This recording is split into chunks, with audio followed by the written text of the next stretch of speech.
Hi, welcome to Friday Focus and Mental Health Matters. I'm Jane Smith. And I'm Danielle Dionne. And we're so excited today because we have our first guest, Cindy Shaw, who I love. I was lucky enough to get to know her, and she has so much knowledge that we are excited. Welcome, Cindy. Well, thank you for having me. I'm really excited to be here. Yeah, I'm going to tell you guys a little bit about Cindy, and then we're just going to get a really good conversation going. Danielle has some really good questions for her, and yeah, so we're excited. And we're talking about better brain, better health today. That's our main thing. So, Cindy, as the founder of the Better Brain Academy, she dedicates her life to helping others. Cindy is a certified AIM and Clinic brain health coach, a neuro-linguistic practitioner, and a certified trainer. Cindy blends leading-edge neuroscience, brain health, and behavioral psychology to support others in peak performance, productivity, and mental health and well-being. Honestly, Cindy, you're amazing. The last time I talked to you, I was just like, oh my goodness. It's we all need help, and it's all about bringing awareness to mental health. And Danielle, who is also incredible, she's the founder of Family Ship and our director here, director of mental health here at Peace 360 Initiative. So yeah, I'm sure you have some questions for Cindy. Sure do. Thank you, Jane. It's so nice to meet you, Cindy. So nice to be here. Jane's been talking so much about your session with her before, and she was so fascinated, and the two of us have been really chatting about so much curiosity around the difference. So it's interesting because we do in mental health, we think so much about the mind, right? What is our mind doing? How is our thinking? And from what I'm hearing from Jane, your conversation is more about the physiological health of the brain organ.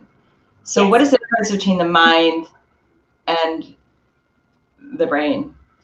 Great question. And that's what I love to tell people is the difference between the two. So one way I like to think of it is your brain is like the hardware of a computer. So when you first get a new computer, it starts up fast, it works well, it's got a lot of memory, the battery lasts forever. And as the hardware, it's really the operating system. Now, in terms of our brain, our operating system, it is in control of our thoughts, our emotions, our feelings, our memories, our decisions. So the hardware needs to really be optimized and working at its best so the software can do its job and run the programs. And so I like to think of the mind as the software. So often in mental health, we tend to, and this was just my experience personally, was to think that it was my mind. That if I just was able to control my mind better, my thinking better, I could control my anxiety, my depression. That if I could just get a hold of that, and I had studied my mind for 25 years, but it still was not enough to get me through the really tough times when I was experiencing brain fog, insomnia, depression, anxiety. And so I had this aha moment where I'm like, you know what? I have the tools. I know how to manage my mind. There's something more here. And so that's when I started to look into the brain and the emotional centers of the brain and how our brain health is the hardware. And if the hardware is not optimized and the hardware is not working well, it affects how the software is able to do its job. Does that make sense? Totally, it does. And what came up for me there is I started wondering about upgrades. So I, too, have focused a lot on my mind and my thinking. And as I work in behavior, so my body and how I behave when I'm thinking and in an emotional state, the only thing I really find that's helpful for me is changing my behavior first. And that often leads my thinking. And so I always say my thoughts are not facts, but my behavior is. So I can really shift my behavior, and that takes muscle. It takes decisiveness on how I'm going to move my body. So my muscles need to be healthy. I need to be limber. I need to be curious in my tone and my voice. I need to be curious about how my energy reflects in the environment. So I have control over my behavior. So Right. I wonder then about what sort of ways I can use my behavior to upgrade the health of my brain. Okay, so I'm going to step back and just talk about the importance of the 5 different brain systems, because Okay. how you might experience anxiety or depression or ADHD is going to be very different than how I experience it, based on what areas of your brain can be either overactive or underactive. And so this is the life-changing stuff that I came across, and that brain imaging and neuroscientists are now tapping into, and that they have discovered. So I'll quickly, if it's okay, just run through the 5 parts of the brain and how. And the reason that this was so profound to me was because my daughter suffered from both anxiety and ADHD. And I know how to get people to change behavior. I know the mindset tricks and tools and strategies, and nothing worked for her. And it's because a very specific part of her brain was overactive. So quickly, there's 5 centers. So you have your prefrontal cortex, which is the front, and that's like the CEO of your brain. That is, it puts the brakes on bad choices. It helps make decisions and follow through. However, if that part of your brain is underactive, you're impulsive, you procrastinate, you have bad judgment, you make bad choices. So we have that section of our brain. Then we have the basal ganglia. Now that is a really cautious brain. So that is dependent on a neurotransmitter called GABA. Now, if your body and your brain are not making enough GABA, it's very easy for you to experience anxiety and panic and to predict the worst. You also have your temporal lobes, which are the sides of the brain. And this is what I call the reactive brain. So people whose temporal lobes are either overactive or underactive are very moody, argumentative, they're forgetful, they have trouble finding words, they fly off the handle easily. And in the case of my daughter, there was a part of her brain called the anterior cingulate gyrus that runs down the middle of the brain. And this is the persistent brain. This is like, no matter what I would do to help her try to shift her thinking, she couldn't. And so the persistent brain gets stuck. And it's very common in people who have OCD, but people who just obsess about, that conversation that they had or how they screwed up. And they can't get off that cycle of their thinking. And so they see problems that can be very negative, and it also contributes to addictions. Because again, they're constantly thinking about their next fix. And the last part of your brain is your limbic system. And this is the sensitive brain. And when this is overactive, again, negative thoughts, low motivation because your body's not making enough dopamine, which is your motivation molecule and reward molecule. And it's very easy to become sad and depressed. So now there can be a combination of all these things. For instance, like my daughter, her ACG, which would get her stuck on negative thinking, was overactive, and her basal ganglia was overactive as well. So she'd have a lot of anxiety. So that's why everyone experiences depression, anxiety, mood issues, ADD and ADHD differently, because there's different combinations in the brain that happen.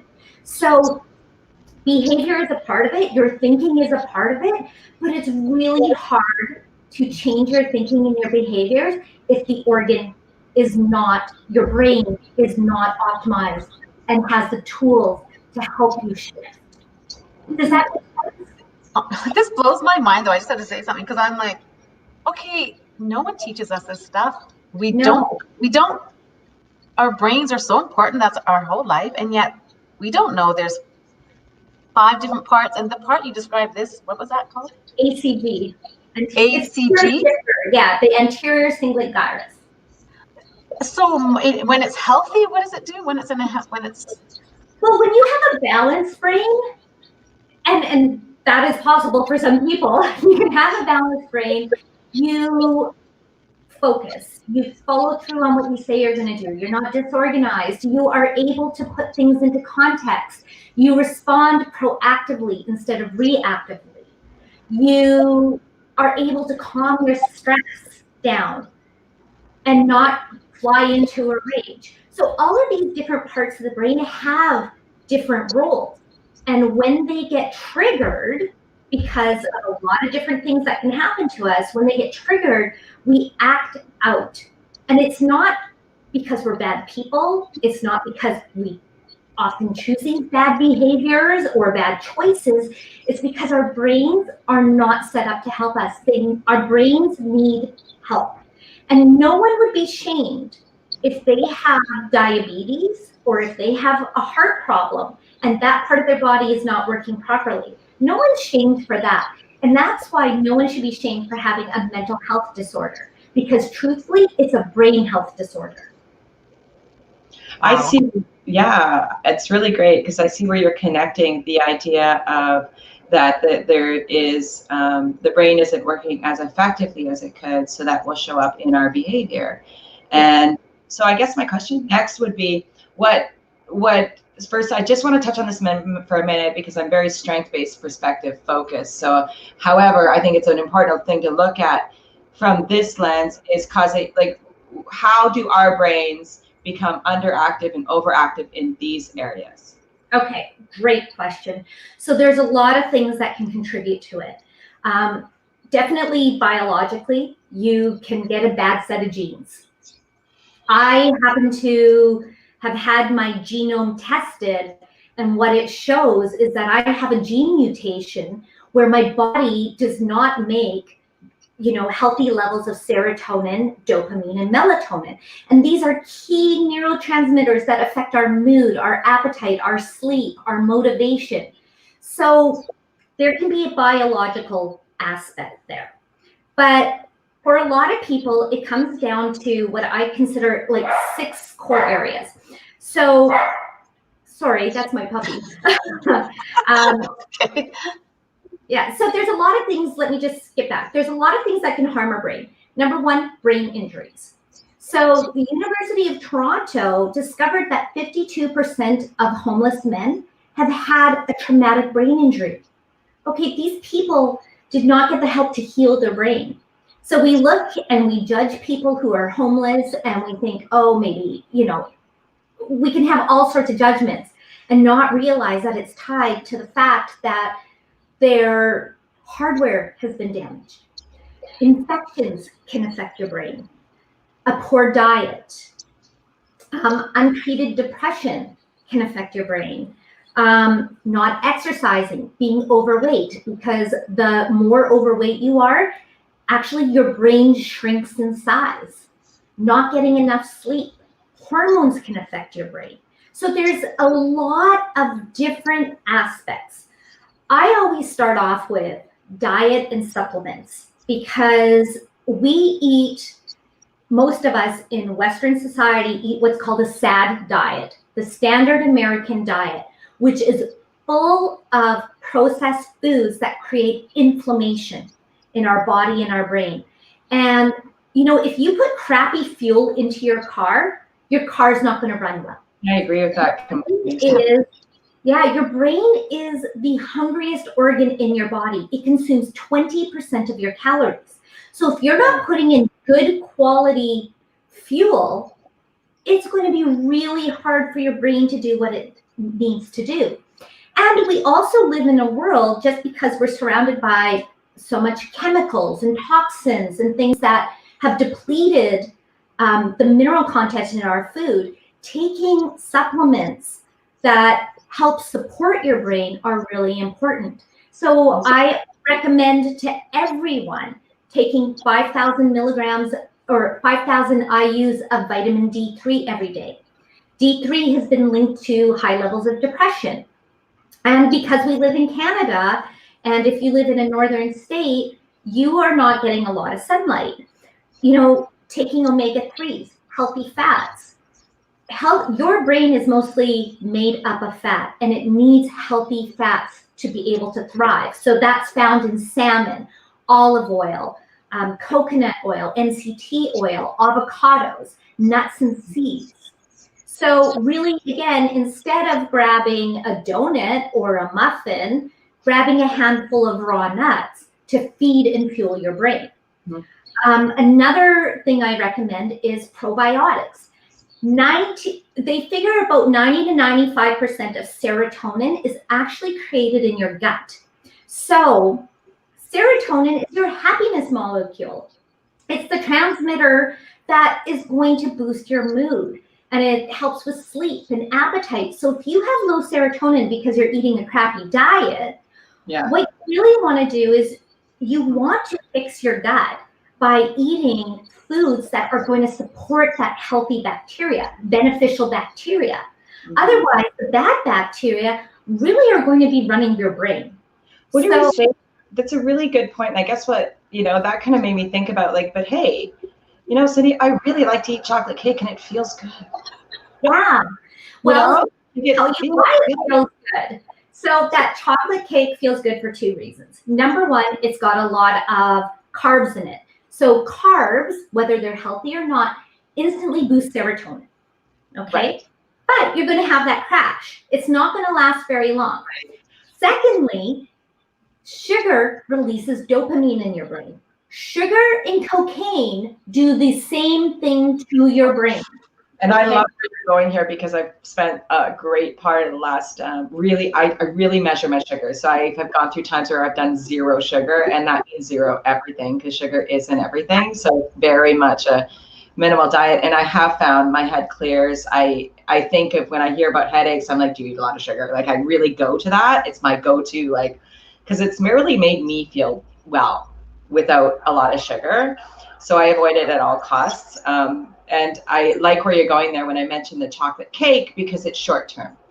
That is it's short term. So there will be a crash. And I also like what you're saying too about eating well, to inspire, good neurotransmitters, to bring us energy and serotonins. And that all has to do with our mood. I wonder too about something that I'm curious about with you, because you have so much knowledge in the healthy brain, is, for myself, I'm cruising around Vancouver here, and with all the compassion in my heart, sometimes I see people that it looks like they're struggling with their mental health. Right. I can see it, right? I can see behavior that looks like, wow, that person needs us to do better to take care of them. Coming from your lens, from a physiological brain health, what do you see? How do you know when a brain is unwell? Well, usually it's people come to me because they're experiencing symptoms, okay? So they're not sleeping. They are dealing with a great deal of anxiety, depression. They can't focus and concentrate. They just aren't performing as well as they want to. So, again, mental health is just not about like anxiety or depression. It also is about focus, concentration, your ability to follow through, your ability to control your moods. So if you want to do a large sweeping analysis of society, we all have unhealthy brains to some degree, because most people don't know this information. They don't understand the importance of their brain. For my work too, I work with parents who have children with ADHD diagnosed with that. And oftentimes we talk about in our team, executive functioning skills, which is really around motivation, focus, time management, prioritization, goal setting, and how, when we aren't feeling well, like those are the first things that go out of the way. So I wonder too about that correlation between ADHD looking a lot like a stress brain. So when I'm under stress, the last thing I want to do is, or can do well, is think about my goals, or prioritize and focus. So there's, how do you see stress plays a role on our physiological brain? Stress plays a huge role, definitely. But to just go back talking about like ADHD quickly, there's actually 7 different types of ADD and ADHD. So it's not just one thing for everyone. That's why one medication does not work for everyone.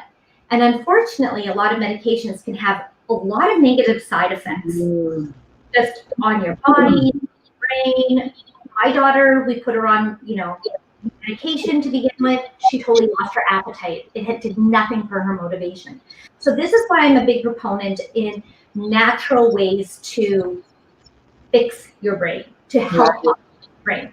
So what stress specifically does, and especially chronic stress, it changes how your brain pathways work. So when we get stressed, what ends up happening is we trigger this part of our brain called the amygdala. And our amygdala is the fight, flight, or freeze response that happens. So when something stressful happens, that part of our brain that was developed to keep us safe and protected when we used to be chased by lions, it springs on. Now, when that gets turned on, it takes energy away from your prefrontal cortex, which is that part of you, the CEO, that makes the good choices, that makes the good decisions and follows through. I was going to quickly say one thing I highly recommend to people that can change the flow of energy between the amygdala and the prefrontal cortex is, I call it 4x4x4. And think of a triangle. And it's quickly just taking 4 deep breaths in that expand your belly, hold them for 4 seconds, and release it for 4 seconds. And literally in that 12 seconds of doing that, what you do is you send a message to your nervous system to calm it down and to help flow that energy back to your prefrontal cortex. I love that. In working with parents in conflict, I often talk about, how much time do you give for a response, right? Because we need to offer time. If we're not, we're initiating reaction. And so, where you're going there is really, for me, I'm thinking about the neural pathways and the opportunity that they have to build new, healthy communication with themselves, with their own brain, and then with others. So I like this breathing technique. I might steal it. Absolutely. I just want to ask you, because I feel like if someone's in a really bad place, which I was 4 years ago, the last thing you want is someone to be like, okay, take your vitamin D and think positive, and you're in that really deep place of depression, and it's like you can't pull yourself out of it. And so then someone might be watching this and they're like, how do I know if my brain is damaged or not working in some area? How would they find that out? Because they can't see it. You can't. How? What do they do to think, okay, that area is not, you know what I mean? How did you find out your daughter's was not working in certain areas? For me, it was a lot of research and learning. And that's actually what I teach in my Better Brain Academy, is how to figure out what part of your brain is either overactive or underactive. Yeah. There is a tool that Dr. Amen, who I studied under, has that's called a SPECT machine. And so it's different than an MRI. So it's a brain scan, but it's different than an MRI or a CT scan, because what it actually measures is blood flow and activity in the brain. And so getting an MRI or a CT scan is great if you fell and hit your head and they need to see whether or not you have a brain bleed or your skull is cracked. But it doesn't tell what part of the brains are overactive or underactive. So unfortunately, though, if you want a brain scan, you need to go to the United States, which is really hard to do right now. But I also have Dr. Amen's protocols and it's a questionnaire that takes me through, and with a great degree of accuracy is able to tell what part of the brain is functioning well and what parts aren't. So so there are some books that you can definitely get that Dr. Amen has called Change Your Brain, Change Your Life. That's a great book to read. But again, really hard. So that's why doing this is really important, to educate people, to get them started on, thinking about mental health differently. That it's not something to be ashamed about. You wouldn't be ashamed if you have diabetes or a heart problem. You should not be ashamed if your brain isn't optimized either. I agree. And that's having compassion, right, Danielle? That's like, I totally agree with that. We have to get awareness out. And it is so important to look at it from different angles. And I really appreciate too where you talked earlier. I just want to touch first off is just thank you for sharing the story about your daughter. And we walk the same path there. So we have that similar story. And as well as you mentioned folks on the street and those without a home. And my father was somebody without a home until he passed away at age 70. So I really want to just highlight that, you know, I recognize mental health from a personal lens, from a professional lens, and this opportunity that really does shine a light on that it isn't our fault, you know, when we're not doing well. And we all of us have been through things, have been through times of our life where we're not eating well either, where we aren't sleeping well, where our brain is not optimized, and those have long-term effects on how we behave, think, and feel. And that I wonder too about our responsibility to do better with that. And also, you know, when it comes to medication, I'm really curious. This is something I'm really interested in talking about because it's so out there, and there's so many kids on medication. Yeah. And my lens is through the eyes of looking at children's health, as well as adult health. Through my own experience, I've been put on probably 12 different medications for my own mental health, and now I'm on none. Never felt more healthy in my life. Yay! And I just wonder too about you're thinking about how long-term use of medication, mental health, particularly medication, what kind of physiological effects does that have on our brain? Oh gosh, so many. Great question. So when we go on different medications, whether it's for anxiety or depression or ADHD, whatever it may be, what ends up happening is our brains become dependent on it and our body is not creating it naturally. So what medication actually does, and this is my opinion and that of other functional medicine doctors, is it covers up the symptom, okay? It puts a Band-Aid on the fact that you have a flesh wound.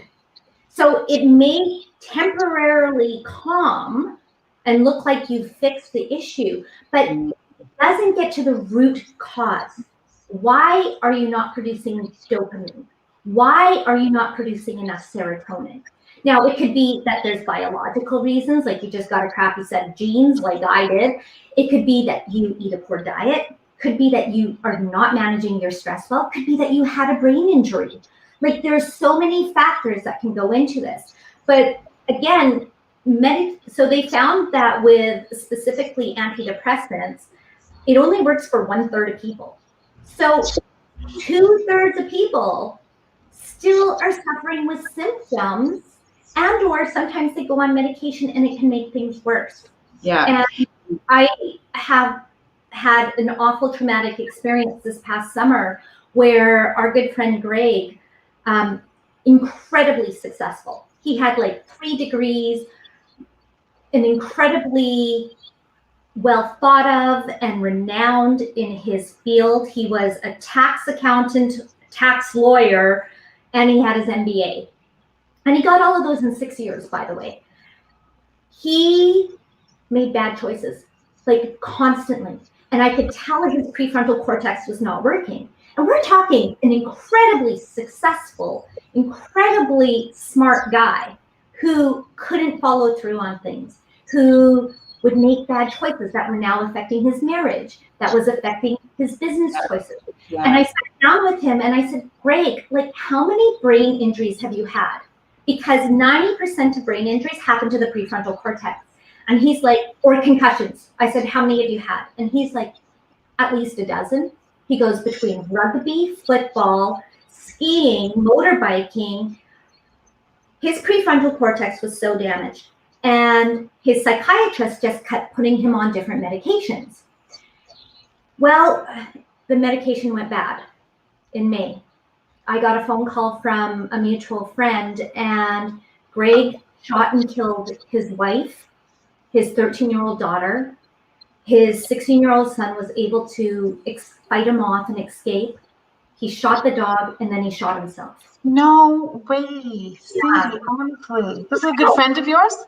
Yeah, like one of my husband's best friends. I'm so sorry to hear that. Yeah, I mean, and probably the only thing that has helped me get through the trauma of this is understanding his brain. And I believe that I'd heard that he had just changed medications, and it's called, where all of a sudden it's antidepressant psychosis. Mm-hmm. And Greg became someone different. And his son even said, it was not my dad. It was not my dad. It was not my dad's eyes. So sorry. And Greg didn't know what he was doing, or he thought he was saving them because of the pandemic. It's so sad. That's so sad. We hear about drug-induced drug-induced psychosis all the time. Why wouldn't, we see drug-induced for illicit drugs all the time, drug-induced psychosis, we talk about that. And then why wouldn't there also be, just because it's a legalized drug, why wouldn't there be, prescription-induced psychosis as well? Like, I wonder about, thank you for sharing your story. And I'm so sorry this happened to you and your family. And, I can hear in your voice your lived experience, and your message is really important, Cindy. I'm curious about, I'm curious about so much here. First off, trauma. You add to the list of things that add to our, and I would advocate to say trauma probably being number one of the things in what we, how we shape our brain from our environment is oppression and trauma. And then the other thing, I know our time is sensitive. I also want to just touch on too, where you're going with the idea of the brain and how there's this, there's this relationship, this symbiosis that we're learning about between our gut, our nervous system, and our brain. And I really want to highlight that too. What we eat matters. And also when we're not feeling well with mental health, we often feel it in our gut, right? It's for no lie. There is a relationship between what we put in our body and how our body feels and how well our brain is. So why don't we kind of end on that, because we could probably go on and on, but it'd be good for someone to understand that so they can have tools to something. And I'm so sorry about your friend Greg. And I just think that it's so important that that's not who he was. You knew him as this amazing person. So that incident, however tragic, is not him. Yeah, that's not his. I can understand that, and I've been able to process that trauma. My husband has had to go and get some help to be able to process that trauma as well. But talking about trauma, we just recently had another incident in our family. And so this is what trauma does to the brain, and this is what I've had to explain to that person, is because they're like, I can't stop the thoughts. They just come to me randomly. And this is where I'm like, you're right. Your brain you can't stop it with your mind, because what has happened is your brain has recorded that incident, and your anterior cingulate iris is just so your amygdala is just so on fire right now that you're in a heightened state. So one thing that I recommended is called EMDR. Eye movement, desensitization, and reprocessing. And the reason I love this specifically for trauma is they found that it has an incredibly high efficacy rate for people, especially if you're an adult that has experienced trauma. And what it does is eye movements, because the doctor who founded this found that specific eye movements. And think about this, when we are sleeping and our eyes are closed and we're in REM, our eyes are moving underneath, if you've ever seen someone's eyelids, because your brain is taking all the things that happen throughout the day and it's making sense of it, and it's shifting it around and moving it around in your brain to make sense of it. So when they do these exercises, what it does is it helps take away the emotional charge of the trauma. And it's not something you have to talk about and relive over and over and over again, because dealing with trauma in that way, or focusing constantly on your problems, actually creates neural pathways. The more problems we focus on, the more problems our brain finds. And your brain is going to follow the path that's most easiest, and that is well paved. So if you consistently focus on negative thoughts or your trauma, your brain is going to take that path. because it's the easiest path to Oh, ditchways, not pathways. We fall in the ditches. Yes. Yeah, Right? you get a rut. Yeah, it's a rut. Our brain is going to go to the ditch. Yeah. Where are you trenching that pathway? And it creates a ditch. And okay, so we're going to end on how to get out of the ditch. What would be the number one thing? Okay, so I sent you a link, Jane, about I have a free ebook called The 7 Habits of Healthy, High-Functioning or High-Performing Brains. So it's going to outline some of the stuff that we weren't able to talk about today, but it's a good place to start. Diet and supplements, number 1, dealing with trauma, learning how to reduce your stress, doing that. The triad of breathing is so important. And then learning how to rewire your brain to think in new ways and to get those new pathways. But like I said, unless your hardware is working really well, the software can't do its job. So that's the importance of step So would one. be the first taking those probiotics to get your gut healthy. Is that a really good thing for someone that's really down? Like, okay, let's just get some probiotics in, you get your okay, that's one. Should be one of the first. I really like where you're saying too, like going back to the very beginning, the hardware and software matter. Our whole holistic self matters. What we think, feel, and behave. We can be responsible for how we behave, and that includes what we put in our body and how we take care of our organs. And our body can only do as much as it can do, and we need fuel to do it. It's interesting to think about all of this. Thank you so much, Cindy. I appreciate knowing you today, and all the best. And I think, Cindy, we'll have to sign off because it's been amazing. But I really think we should have you back because there's so much more we can talk about. I am happy to come back anytime. Yeah, so we'll put some links in the comment, even like the title of the book you mentioned, and your free resource we can put in the comments so people can get that. And thank you, commenters. I'm seeing a bunch of great comments there looking at gut health and looking at medication for children. And I hope that everybody joins in on this conversation and any other ones with Mental Health Matters, and join us every Friday morning at 9 a.m. Jane and I are continuing dialogue around things that matter around mental health. Thank you so much for having me, you guys. I really appreciate it. Okay, thank you so much. Thanks everyone for watching. Bye, everyone. Bye.